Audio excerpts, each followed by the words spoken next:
5 राज्यों के विधानसभा चुनाव को लेकर लगातार खबरगांव पर आप तरह-तरह का विश्लेषण देख रहे हैं, अलग-अलग राज्यों से चाहे वो तमिलनाडु हो, पुडुचेरी हो या फिर असम हो या फिर पश्चिम बंगाल। पश्चिम बंगाल सबसे ज़्यादा सरप्राइजिंग रहा है क्योंकि बीजेपी ने बहुत ही लंबे समय बाद क्योंकि जनसंघ के बनने से लेकर वो लगातार संघर्ष कर रहे थे और 2011 तक उनके पास 0 सीटें थी जबकि उन्होंने 9 चुनाव लड़े थे। अब वो पार्टी 2016 में 3 सीटें जीतने के बाद लगभग 190 सीटों से ज़्यादा पर बढ़त बनाई हुई है और ये एक बहुत बड़ी लैंडस्लाइड विक्ट्री है जिसकी कल्पना शायद खुद भाजपा कार्यकर्ताओं ने भी नहीं की थी जब हम ग्राउंड पे उनसे बातचीत करते थे। तो इसी चीज़ पे बात करने के लिए कि आखिर क्या उनके फेवर में गया, हमारे साथ बातचीत करने के लिए मौजूद हैं। सीधे भाजपा हेडक्वार्टर से हमारे साथ जुड़ी हैं political analyst Anita Chaudhary. Ma'am, बहुत-बहुत स्वागत है आपका और बहुत ज़्यादा गर्मी है तो मैं ज़्यादा समय आपका लूँगा नहीं। लेकिन आप जब इस नतीजे को देखती हैं तो आपको क्या लगता है कि फर्स्ट हैंड आपका क्या रिएक्शन होगा? कैसे ये पूरा का पूरा नतीजा पॉसिबल हुआ? क्योंकि 9 चुनावों में शून्य पर सिमटना, उसके बाद 3 सीट, फिर 77 सीटें और इसके बाद लगभग 100 से भी ज़्यादा सीटों की बढ़त इस चुनाव में, मतलब अभी तक जितने रिजल्ट्स आए हैं। आप क्या देखती हैं, कैसे ये नतीजा मुमकिन हो पाया?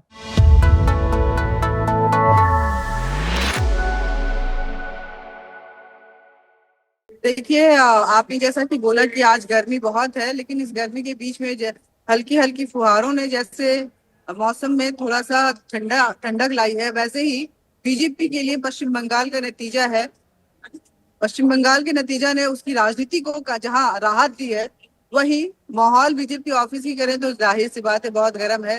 ये जो झाल मुरही का झाल जो है, जिसको कि मिर्ची कहते हैं, वो पश्चिम बंगाल यहाँ लग रहे हैं। बीजेपी हेडक्वार्टर में चारों तरफ आपको खाते हुए नजर आएंगे। झालमुरी के स्टॉल्स लगे हुए हैं, बड़े बड़े नेता झालमुरी बनाकर अपने कार्यकर्ताओं को खिला रहे हैं, लेकिन उसकी जो मिर्ची है वो उसका नजारा पश्चिम बंगाल में टीएमसी के खेमे में देखने को मिल रहा है। ममता बनर्जी का ये किला जो ढहा है और जिसमें को तोड़ने में बीजेपी को इतने साल लग गए, कई कवायतें हुई, लेकिन उनके लिए पश्चिम बंगाल एक मुश्किल टास्क हो गया था। ऐसा नामुमकिन टास्क उनको नजर आ रहा था कि ममता को हराना तो नामुमकिन है, लेकिन बीजेपी के में एक स्लोगन है, मोदी है तो सब मुमकिन है। और वो पश्चिम बंगाल में भी नजर आया कि मोदी का जो जादू था वो झालमुरी के जरिए पूरी पश्चिम बंगाल की जनता के दिल पे छाया। और जिस तरह से मतलब कि मैं तारीफ करूंगी बीजेपी के उस रणनीति का भी, जिस तरह से ग्राउंड लेवल पे जाके बीजेपी ने एक एक माइन्यूट चीजों पे ध्यान दिया, एक एक लूप होल्स को देखा और देखा कि कितनी अग्रेसिव, क्योंकि पिछली बार हमने देखा था कि जब प्रधानमंत्री अग्रेसिव हुए थे तो वो कहीं ना कहीं ममता बनर्जी को टारगेट करने लगे थे, लेकिन उनको समझ में आ गया कि यहाँ व्यक्ति विशेष को नहीं बल्कि मुद्दों को टारगेट अग्रेसिव रहना है। अग्रेसिव इतना रहना है कि जनता को लगे कि आक्रोश उनके अंदर जो वो ज्वालामुखी जो अभी दबी हुई है वो फट कर बीजेपी के माध्यम से बाहर निकल रही हो। और जो टारगेट जो है वो वहां के सिचुएशंस होने चाहिए, वहां की परिस्थितियां होनी चाहिए, ना कि उस परिस्थितियों को क्रिएट करने वाला व्यक्ति। यही वजह है कि इस बार की पश्चिम बंगाल की कैंपेनिंग में कहीं भी मोदी जी ममता बनर्जी के ऊपर टारगेट करते हुए या नाम लेते हुए नजर नहीं आए डायरेक्टली। हाँ, उन्होंने कहा कि अगर किसी ने पश्चिम बंगाल की जनता के साथ, अमित शाह कई बार कहते नजर आए, ज्यादती की तो मैं उसे उल्टा टांग दूंगा मैं, लेकिन वो साफ साफ नजर आ रहा था प्रशासन की तरफ। तो ये प्रशासन के बीच का जो को जिस तरह से उन्होंने अपनी राजनीति, ममता की राजनीति का जो प्रशासन हिस्सा हुआ करता था, उसी को बीजेपी ने अपनी टारगेट राजनीति का हिस्सा बनाया और उसके बाद जनता में ये विश्वास जगाया कि आप वोट डालने निकलिए, आपको कोई प्रॉब्लम नहीं होगी, आपके साथ कोई समस्या नहीं होगी, सरकार जो है वो हमारी ही आएगी और आएगी तो कोई आपको छू भी नहीं सकता है, और नहीं भी आई तो हम आपके लिए खड़ा है। क्योंकि पिछली बार के चुनाव में हमने देखा कि जिस तरह से ममता बनर्जी जब जीत के आई, उसके बाद बीजेपी सपोर्टर्स के साथ जो ज्यादतियां हुई, उस वक्त में चाहे वो हमारे देश का जो लोकतंत्र है उसमें संघीय ढांचा जो है, राजकीय जो परिस्थितियां होती हैं उसकी वजह से ज्यादा प्रोटेक्ट नहीं कर पाई, इसको लेकर के उनके कार्यकर्ता और जनता में कहीं भय भी था और डर भी था और उसके साथ साथ असंतोष भी था। लेकिन इन 5 सालों में बीजेपी ने मशक्कत की ग्राउंड लेवल पे एक एक कार्यकर्ताओं के साथ बूथ लेवल पे और घर घर जाके डोर टू डोर कैंपेन। यहाँ पे कभी भी मोदी जी जो है वो हवाई जहाज से हेलीकॉप्टर से लैंड करते हुए नजर नहीं आए, बल्कि सड़कों पे चलते हुए नजर आए, मंदिरों में जाते हुए नजर आए, वहां पे वो नौका विहार करते हुए नजर आए, फोटोग्राफी करते हुए नजर आए, वहां के लोकल जो फूड्स है उसको एंजॉय करते हुए नजर आए। और ये रणनीति जो है काम कर गई। और आप देख ही रहे हैं कि किस प्रचंड बहुमत के साथ बीजेपी को जो है बंगाल की जीत हासिल हुई है। एक कह सकते हैं कि इतिहास में बड़ा परिवर्तन, इतिहास ने करवट लिया है।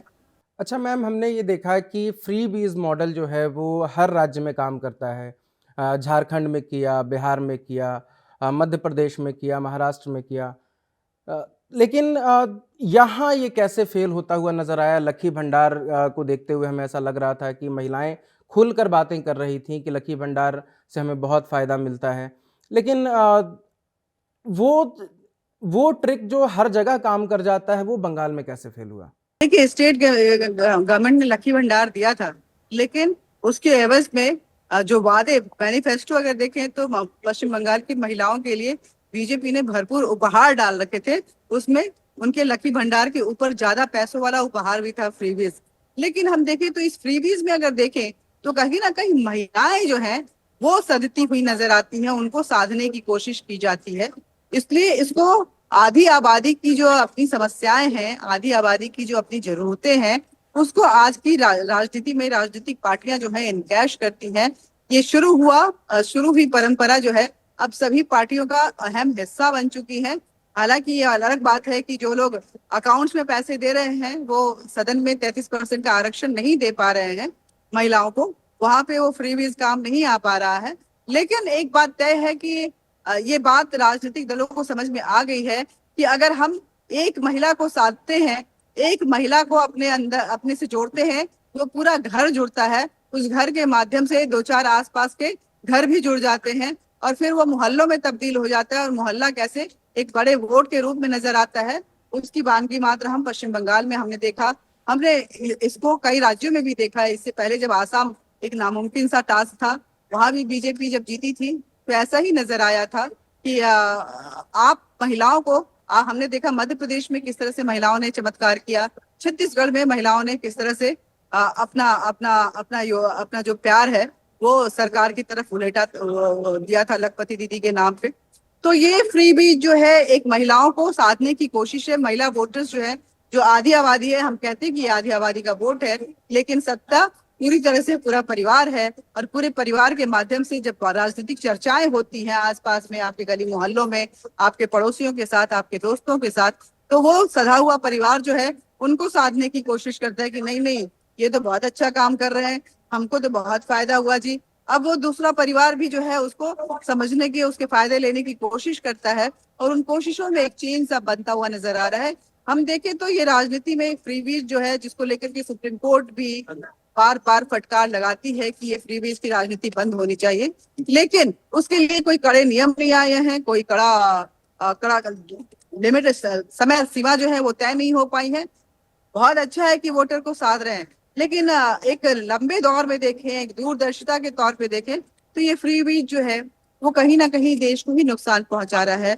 इसको देने के बजाय अगर उनको स्वावलंबित करें, उनको, हालांकि ये स्वावलंबन का ही एक तरीका है, लेकिन उसको स्वावलंबित करना, उनको रोजगार देना, स्वरोजगार से जोड़ना, और उसके बाद उनके लिए एक अच्छा माहौल तैयार करना, ये भी एक तरीका हो सकता था। लेकिन ये क्योंकि लॉन्ग प्रोसेस है और वो शॉर्ट फॉर्म है, शॉर्टकट सारे लोग अपनाते हैं, तो आजकल दलगत राजनीति में सभी पार्टियां भी अपना रही हैं और ये आधी आबादी को साधने के साथ ही वो पूरे वोटर्स को, पूरे परिवार को साधती हुई नजर आती है। और वो नजर ही नहीं आती है, वो सद भी जाते हैं। अच्छा मैम, अब जैसे ही अब नतीजे आएंगे, अभी तो ममता बनर्जी ये कह रही हैं कि वोटिंग थोड़ा स्लो चल रहा है, अभी आधे से ज़्यादा वोटों की गिनती होनी बाकी है, लेकिन जब नतीजे आएंगे तो उसके बाद इस चीज़ पे बहुत ज़्यादा बात होगी, क्या एसआईआर इसका एक बड़ा कारण है?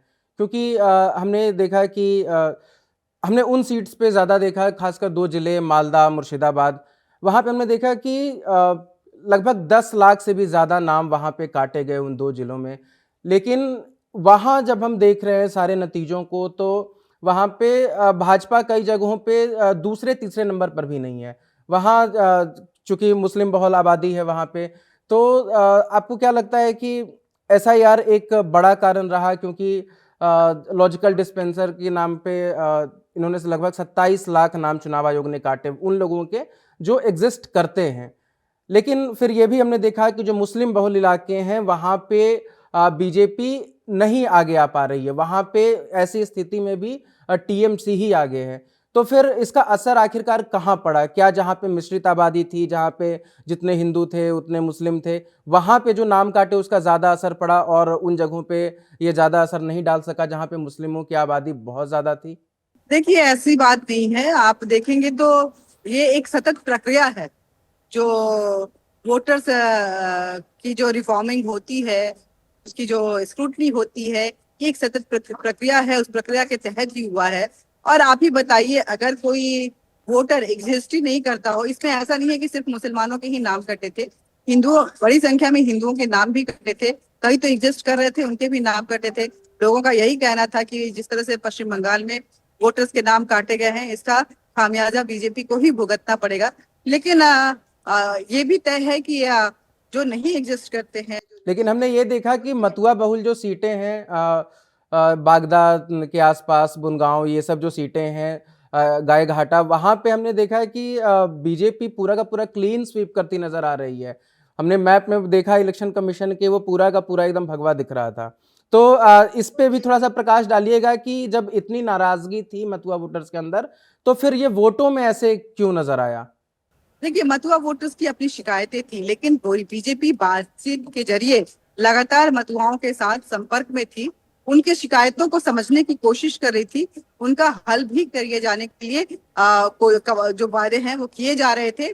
मथुआ को ये जो उनका उनके अपने ग्रीवांसेस थे, अपने एग्जिस्टेंस को लेकर के, अपने टेरिटरी को लेकर के, अपने जो समस्याएं हैं उनको लेकर के, जिसको उठा रहे थे, बीजेपी उनको आश्वस्त कर रही, ने पूरी तरह से आश्वस्त किया कि हम आते हैं तो आपके लिए हम ही बेनिफिशियल, आपकी समस्याओं का हल अगर किसी के पास है तो वो बीजेपी के पास है। और ये ट्रस्ट लेने में बीजेपी कामयाब रही। मथुआ ने उन्हें जबरदस्त वोट दिया। और जहां तक मुस्लिम वोटर्स की बात है, तो मुस्लिम वोटर्स कभी भी बीजेपी को वोट नहीं देते हैं, चाहे वो किसी भी राज्य में हो। तो जो भी मुस्लिम बाहुल्य, देखिए मालदा में अगर पश्चिम बंगाल में, माफ कीजिएगा, कॉन्स्टिट्यूंसी देखें तो वहाँ ऐसा नहीं है कि 30% मुस्लिम है तो एक जगह पे है और 70% हिंदू है तो एक जगह पे है।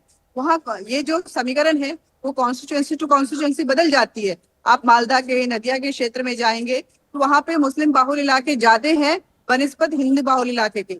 लेकिन आप दुर्गापुर जाएंगे और इस तरह के जगहों पे जाएंगे तो वहाँ पे हिंदू बाहुल इलाके ज्यादा है बनिस्बत मुस्लिम बाहुल इलाकों के। तो ये जो बॉर्डर एरिया जितने हैं, जहाँ पे घुसपैठ के जरिए या जिसके जरिए भी जो मुस्लिम वोटर्स की डेमोग्राफी में जो चेंजेस आए हैं, वहां पे वो बरकरार रहेंगे। उसको तोड़ना जब तक डिलिमिटेशन नहीं होगा और उसके समीकरण को बीजेपी को नहीं तोड़ा जाएगा, तब तक नामुमकिन है। आप चाहे जितने वोट काटेंगे, इसके साथ ही बीजेपी को चलना पड़ेगा। लेकिन एक बात भी ये सही, ये भी सच है कि अगर पूरे देश का समग्र विकास चाहिए तो उसमें मुसलमान को एक्सक्लूड नहीं किया जा सकता है। वो अगर इस देश की आबादी है, वो इस देश के सिटीजन हैं, उनके पास यहाँ के सभी कागजात हैं, तो उनका भी उस विकास पे, उस पॉलिसीज पे उतना ही हक बनता है जितना कि हिंदू का होता है। तो ये जो मिथ है कि बीजेपी हिंदुओं की सरकार है, वो एक बेमायने सी है।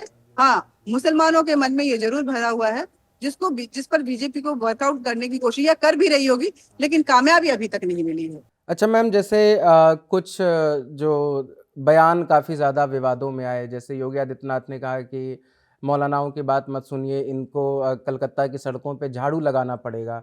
जब शुभेंदु अधिकारी ने कहा कि काम करने के लिए तो मुसलमानों को गुजरात, ओडिशा, महाराष्ट्र, दिल्ली, उत्तर प्रदेश जैसे स्टेट्स में ही जाना पड़ेगा जहाँ पे बीजेपी की सरकार है।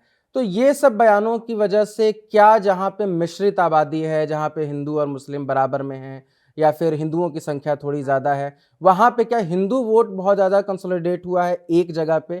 क्योंकि जो ट्रेंड्स दिख रहे हैं, जो चीज़ें देखकर समझ आ रही है, उससे ये तो लग रहा है कि पोलराइजेशन बहुत भयानक रूप से हुआ है। योगी आदित्यनाथ जहां जहां गए, वहां वहां उन्होंने हिंदू वोटर्स को एकजुट किया। वो अपने भाषणों के जरिए भी, अपने ऑरा के जरिए भी, योगी आदित्यनाथ का भगवा रंग भी कमाल किया, बहुत ज्यादा डिमांड में रहे पश्चिम बंगाल की।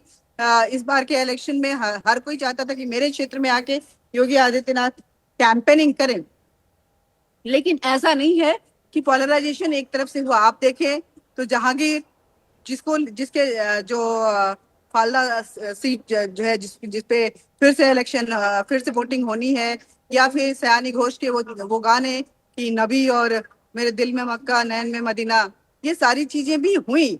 लोगों ने उधर भी साधने की कोशिश की, लोगों ने इधर भी साधने की कोशिश की, लेकिन कामयाबी उधर भी मिली है। तभी मुस्लिम बाहुल इलाके में बीजेपी की बढ़त जो है वो नगण्य होती नजर आ रही है, और कामयाबी इधर भी मिली इस पोलराइजेशन का, क्योंकि जहां जहां हिंदू रहे वहां वहां पे उनकी एकजुटता इस बार नजर आई। और एकजुटता ही नहीं नजर आई, वो बाहर निकलकर उन्होंने वोटिंग भी की और अपने नेता को चुनने के लिए अथक प्रयास भी किए। तो पोलराइजेशन की मामले की बात करें तो पोलराइजेशन तो इस बार के इलेक्शन में, और बीजेपी को भी पता था। देखिए, बीजेपी हर बार पश्चिम बंगाल में एग्रेसिव राजनीति करती थी, लेकिन उसका टारगेट जब हो जाता था अंत में आते आते मुद्दों के साथ साथ, वो ममता बनर्जी के माध्यम से करती थी कि दीदी ने ऐसा करप्शन कर दिया है, दीदी ने ये कर दिया है। लेकिन इस बार बीजेपी संभली हुई थी, वो सुलझी हुई थी। आप देखेंगे कि किसी भी बड़े नेता के मुंह से ममता बनर्जी का नाम नहीं आया है। उन्होंने कहा कि हाँ हम उल्टा, जैसे अमित शाह ने कहा कि हाँ हम उल्टा टांग देंगे अगर किसी ने करप्शन किया, किसी ने ये बदमाशी की तो। लेकिन उन्होंने प्रशासन को उन्होंने कार्यकर्ताओं को टारगेट किया, मतलब बेसिकली वो ये बता टारगेट किया, किसी भी बड़े नेता का नाम नहीं लिया, प्रशासन को टारगेट किया कि प्रशासन ऐसा नहीं कर सकती है, हम अगर हमारी सरकार आती है तो हम माँ बहनों के साथ कुछ होता है या गुंडागर्दी होती है या खून खराबा होता है तो ऐसे लोगों को हम उल्टा टांग देंगे। तो नाम नहीं लिया गया, व्यक्ति विशेष को टारगेट नहीं किया गया। ये जो रणनीति थी ये भी बहुत कामयाब रही बीजेपी के लिए, और उसका नतीजा हम देख रहे हैं कि पश्चिम बंगाल में किस तरह से बड़े बढ़त के साथ बीजेपी जो है आगे बढ़ रही है।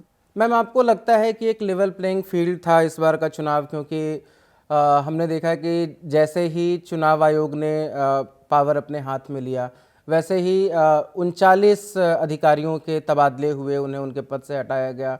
इसमें 3 सबसे बड़े पोस्ट, मुख्य सचिव, गृह सचिव, डीजीपी, और उसके बाद 25 आईएएस आईपीएस ऑफिसर्स को दूसरे स्टेट में भेजा गया, जो कि बहुत रेयर देखने को मिलता है। मतलब मुझे याद नहीं कि कब इस तरीके से चीज़ें हुई।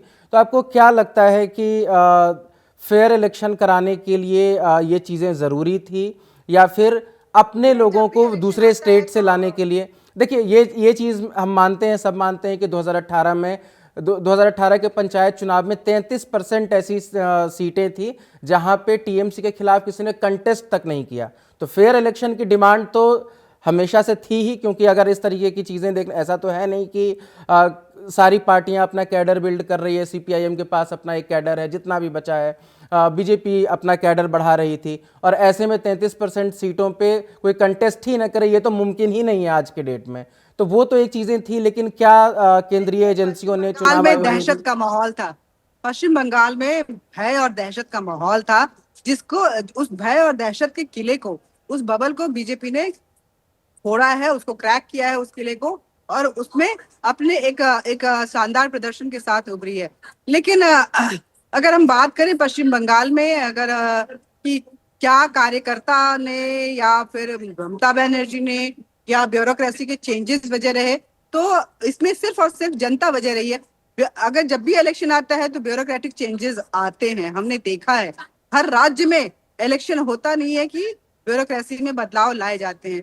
तो यहाँ पे थोड़े ज्यादा लाए गए, क्योंकि कई वर्षों से एक ही जमावड़ा बैठा हुआ था, और वो जमावड़ा जो है वो सत्ता की चाटुकारिता में लगा हुआ था, वो सेंटर की बिल्कुल भी नहीं सुन रहा था, वो करप्शन के आगे नतमस्त था। हमने देखा कि वहां पे कोई भी एजेंसी, चाहे ईडी हो चाहे एनआई हो, उनको एंट्री बंद कर देती थी, वो उस राज्य में एंटर नहीं कर पाते थे। तो ऐसे में अगर इलेक्शन कमीशन कार्य करेगी और वहां की ब्यूरोक्रेसी उसके साथ कॉपरेट नहीं करेगी तो इलेक्शन कमीशन के लिए कार्य करना मुश्किल हो जाएगा।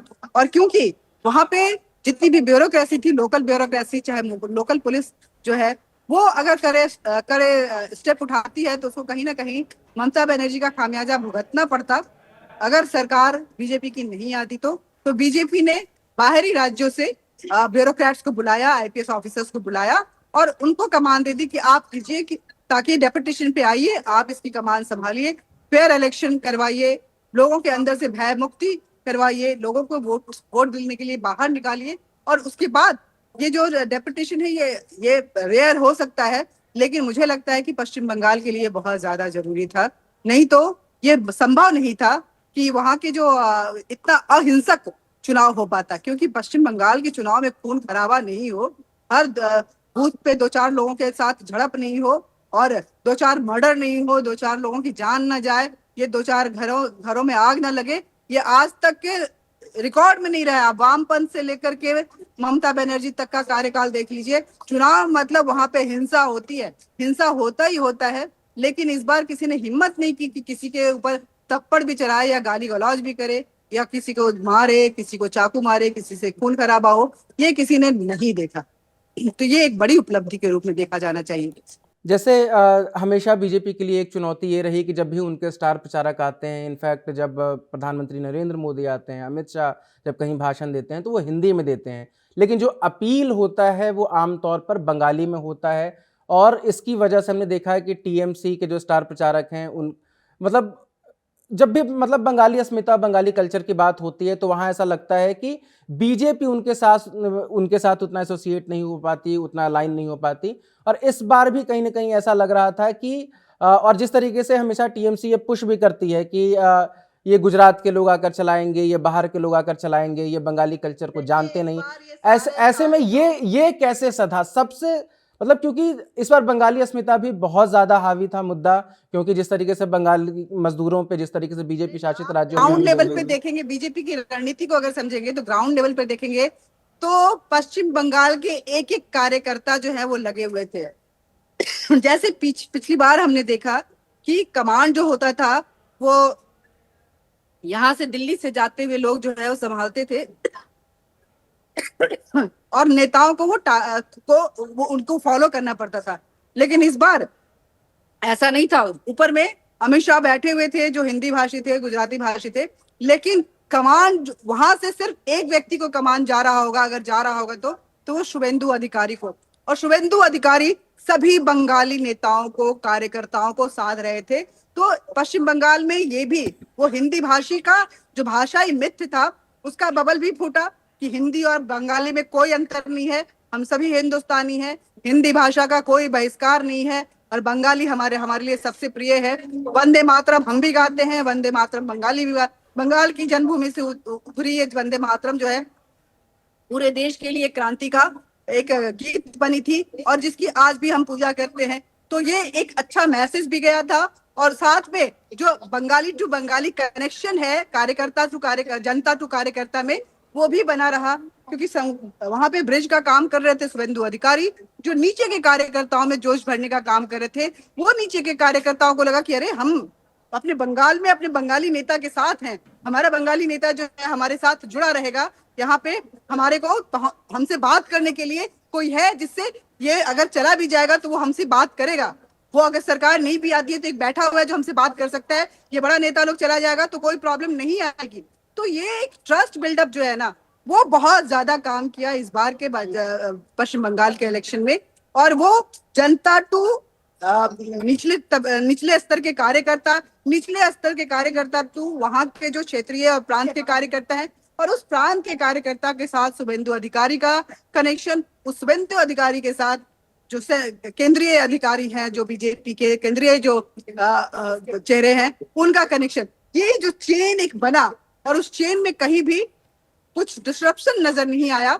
वो बहुत एक कहते हैं कि अमित शाह एक रणनीतिकार हैं, राजनीति के चाणक्य हैं, लेकिन अगर उनके उस पूरी तैयारी को देखें तो हम इससे इनकार भी नहीं कर सकते हैं, क्योंकि इतनी अच्छी रणनीति बनाकर उसको सिंक्रोनाइज वे में धरातल तक ले जाने का काम जिस तरह से अमित शाह ने किया, 15 दिन वहां पे डेडिकेट किया, बंगाल की जनता के साथ जुड़े रहे, बंगाल की जनता को उनके नेता से जोड़ने का काम किया, ये एक अपने आप में बड़ी उपलब्धि कह सकते हैं। और कहीं ना कहीं बीजेपी के लिए बंगाल की राजनीति में एक नया जो implementation of the new system in new policy का है, वो भी कह सकते हैं हम।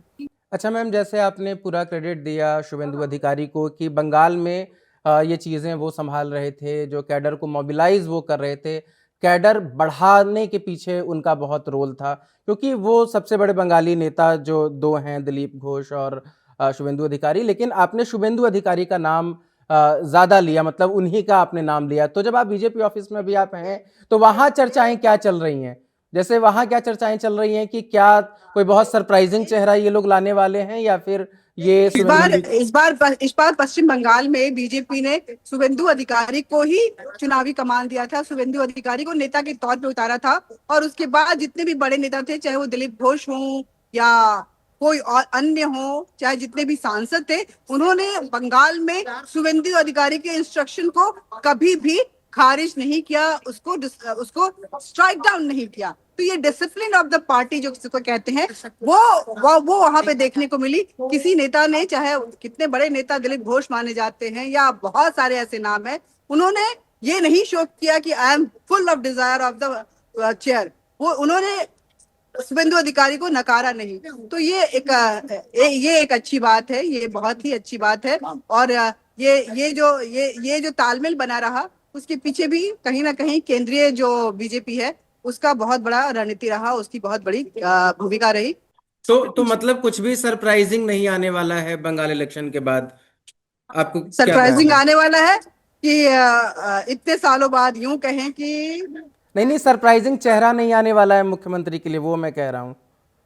मुझे लगता है कि नहीं आएगा ये, क्योंकि शुभेंदु अधिकारी को अगर हटाना है, हटाएंगे तो कहीं ना कहीं ये एक जनता, जो बंगाल की जनता है, उसके दिल के साथ भी धोखा रहेगा, क्योंकि उन्होंने शुभेंदु अधिकारी को अपना नेता माना है। चलिए मैम, बहुत बहुत शुक्रिया आपका, आप एकदम इतने देर तक खड़े होकर आधे घंटे बातचीत करती रही इतनी गर्मी में, और सिक्के के दोनों तीनों पहलू आपने हमें बताया कि किस तरीके से भाजपा ने ग्राउंड लेवल पे कैडर को मोबिलाइज किया और ये जीत सुनिश्चित की।